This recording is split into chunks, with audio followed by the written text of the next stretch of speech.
What is a slip and fall claim? It's what we call a premises liability claim. In other words, we're going to look at the owner or operator of property, and we're going to try to prove that they've done something wrong, that the property was unsafe.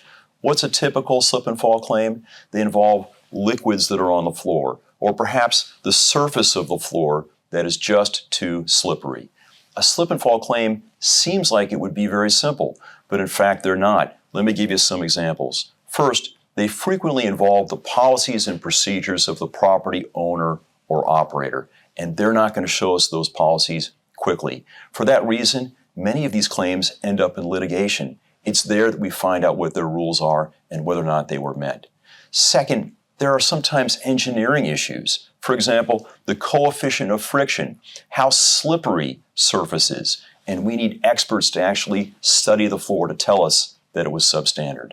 A third, evidence. We have to identify the evidence to prove your claim. Sometimes there's video. Sometimes there are witness statements. Sometimes there are statements from the employees of the property owner itself that help us prove these claims.